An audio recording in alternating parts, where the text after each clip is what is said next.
big start like that in conference play. How did it feel to get the jump on them early?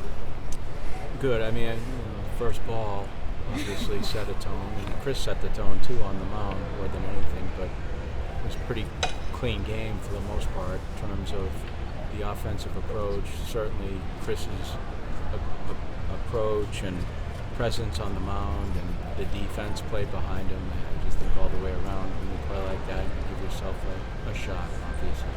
Chris said that you guys had talked about his approach after last week. What was that about? What was different tonight? Well, I just got on him because I thought he got away from his personality. I did. I thought his aggressive. He's an aggressive kid by nature, and all he cares about is the team. And I didn't think he pitched like. I thought he pitched away from his personality more than anything else. I thought it was less aggressive. The tempo of his pitches weren't as sharp, and I said something to him, but he responded, came right up in the office, asked me about it, and like the type of kid he is, he responds to situations, and he did a great job for this team tonight. His fastball was pretty special out of the gate. What is it about that pitch that gives teams trouble? Well, I think he's got a quick delivery, he's got a quick arm, obviously, and it spins well.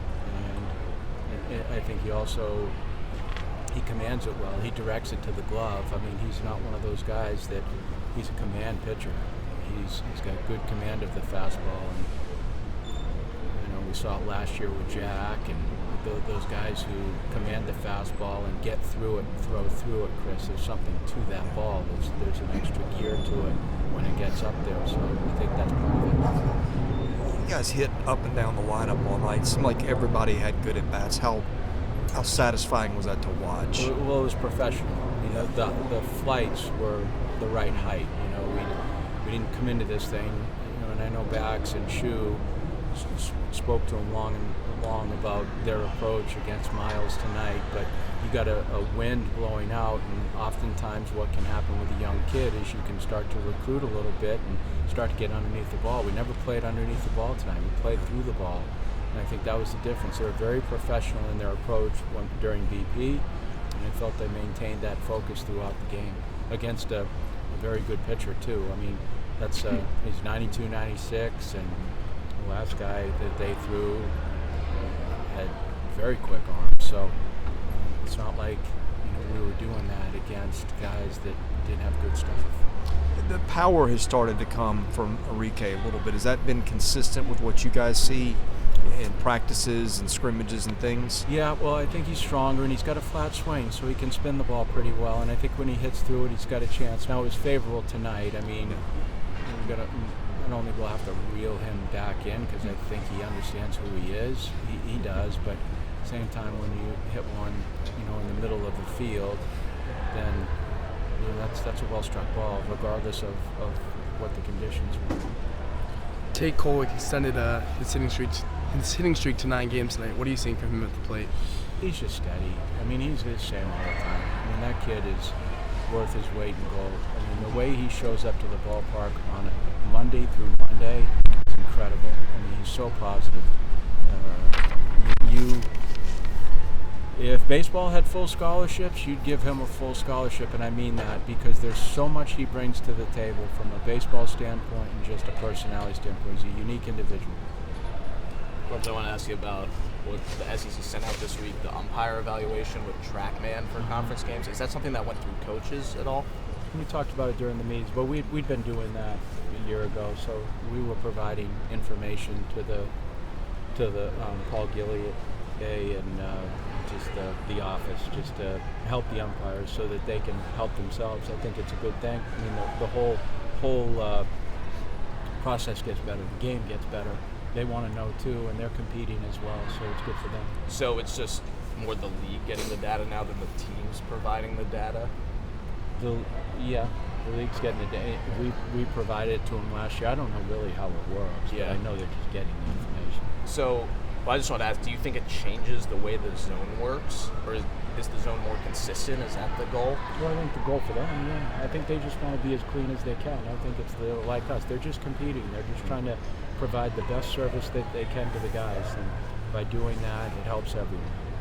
Carter responded really well to the 9-hole tonight. What was the thinking behind putting him there?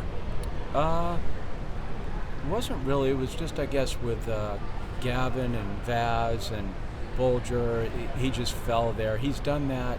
Maybe that's the second time that he's done that this year, or a third time. But I think they're all interchangeable at certain points. I just think the handedness, Chris found Carter in that spot. But where is he in terms of being back to where he's been as a hitter? Because I know that the shoulder set him back and the rest set him back, and it's not easy to get your timing back from all that. The timing and really to pull the bat through. I mean, there's it's like Tate too with his hand. It's almost like if you get a stinger in football in your neck, it's kind of that same thing that you get in your shoulder and you get that in your hand.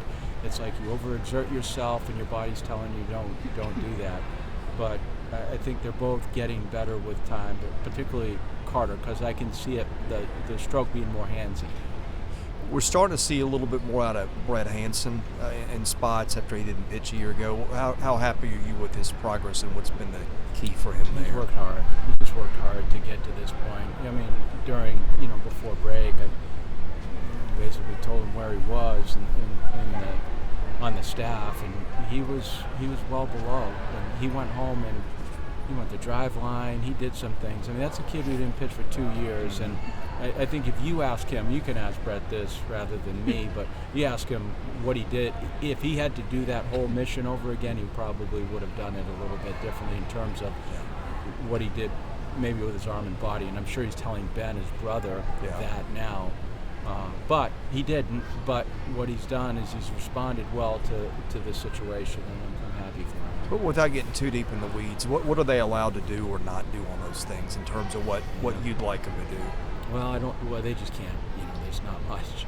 Not much. They can't throw into a net, or they can't go to the field. I mean, what they have to do is probably pretty primitive. It's probably a COVID world, to be honest with you. When we all had nothing, so he didn't have much really, and didn't do much, and it probably cost him. It slowed him down a year, but he's a bright-eyed kid. And he's very positive, so he's done a good job. Anything else? Thanks.